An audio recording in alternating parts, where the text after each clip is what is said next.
Hello friends, welcome to my class. आज हम different transactions का करंट रेशियो पे क्या इफेक्ट होगा ये पता करने के लिए क्वेश्चन करके देखेंगे। तो सबसे पहले आप क्वेश्चन गो थ्रू कीजिए।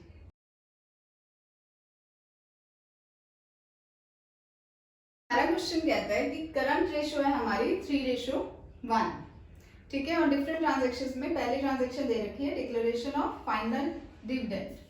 डिविडेंड जब भी डिक्लेयर होगा तो करंट लायबिलिटीज जो है वो इंक्रीज कर जाएंगी। ठीक है, डिक्लेयर ही हुआ, पेमेंट नहीं हो रही है, इसलिए करंट एसेट पे कोई इफेक्ट नहीं होगा। करंट एसेट्स आपकी इतनी ही होंगी और करंट लायबिलिटी जो है वो इंक्रीज कर जाएगी। सपोजिंग हम कहते हैं 15,000 हुए, 5,000 का डिविडेंड उन्होंने डिक्लेयर करा। ठीक है, तो पहले रेशो थी आपकी 3:1 और अब रेशो बन जाएगी 2:1। तो दैट मीन्स करंट रेशो जो है वो रिड्यूस हो रही है।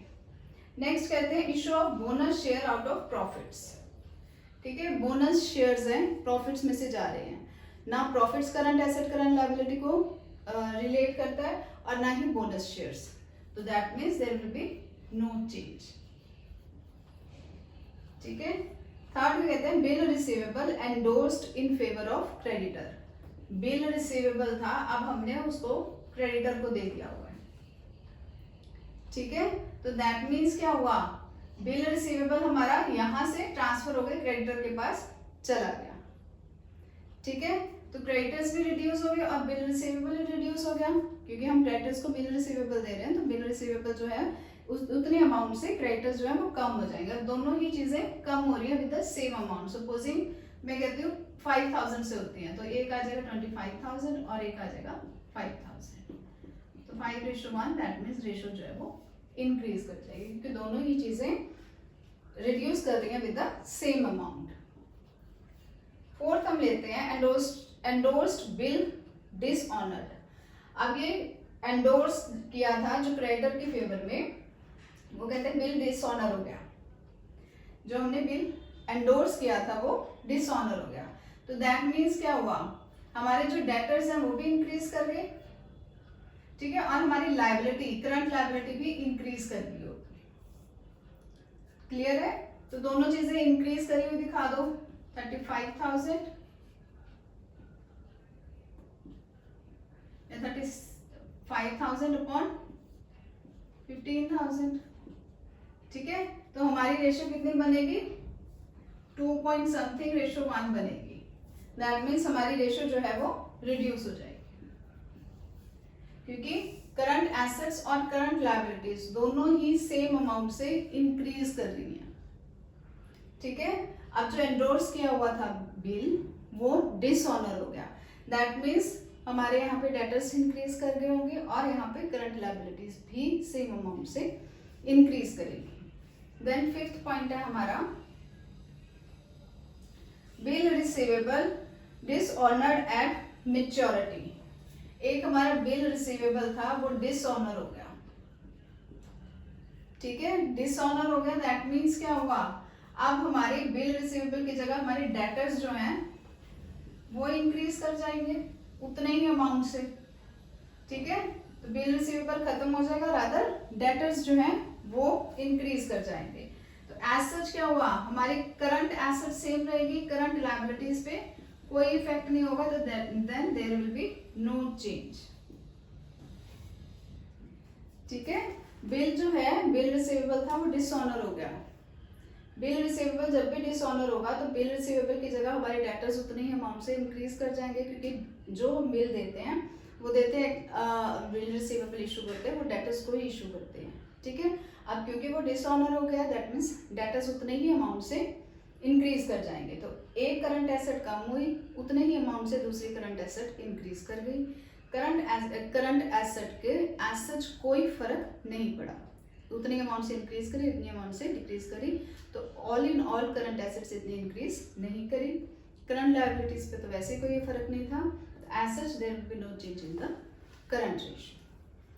ठीक है, सिक्स्थ पॉइंट हमारा कहता है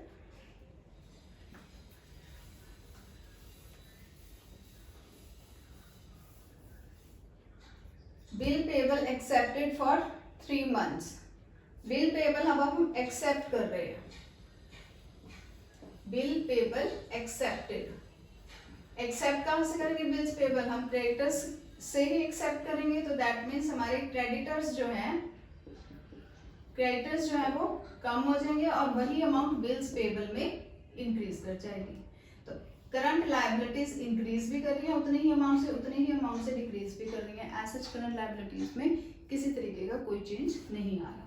करंट एसेट्स भी उतनी ही है, करंट लायबिलिटीज भी उतनी ही है, then there will be no change. ठीक है जी। नेक्स्ट कहते हैं bill payable accepted for 3 months। ये तो हमने कर लिया। Bills payable paid at maturity, bills payable जो है मैच्योरिटी पे पे कर रहे हो, ठीक है, पे कर रहे हो, कैश जाएगा, दैट मीन्स करंट एसेट्स जो है वो डिक्रीज करेंगी, बिल्स पेबल भी कम होगा, दैट मीन्स करंट लायबिलिटी भी डिक्रीज कर रही है, दोनों ही चीजें डिक्रीज कर रही हैं विद द सेम अमाउंट। तो फिर कितना आएगा 25,000 अपॉन सपोजिंग 5,000 की हम ये चीज लेते हैं, तो हमारी 5:1, दैट मीन्स हमारी रेशो जो है वो इंक्रीज कर जाएगी। ठीक है जी। बिल्स पेबल हम पे कर रहे हैं मैच्योरिटी पे, तो कैश कम होगा यहाँ पे, और यहाँ पे करंट लायबिलिटी भी कम होगी, तो दोनों चीजें रिड्यूस करेंगे, तो as such current ratio improve कर जाएगी। देन 8th है redemption of preference shares out of the proceeds from fresh issue of shares of equal amount. ठीक है, अब शेयर्स की बात है, शेयर्स जो है ना करंट एसेट में आते हैं ना करंट लायबिलिटीज में आते हैं, सिंपल बात है, there will be no change. और वो भी हम इशू कर रहे हैं fresh issue of equal amount, ठीक है, रिडम्पशन कर रहे हैं, रिडीम कर रहे हैं फ्रेश इशू के साथ, तो दैट मीन्स जितने का हमने नया पैसा लिया उतने ही पैसे से हमने रिडीम कर दिया, तो पैसा आया पैसा गया, there will be no change in the cash, तो करंट रेशो हमारी सेम रहेगी। देन कहते हैं debentures converted into equity shares, conversion है, कन्वर्जन में कुछ भी करंट एसेट करंट लायबिलिटीज में किसी तरीके का कोई चेंज नहीं आएगा, then ratio will not change. Clear है ये क्वेश्चन? होप आपको ये क्वेश्चन समझ आया होगा। If you like my video please do like share and subscribe. Thank you.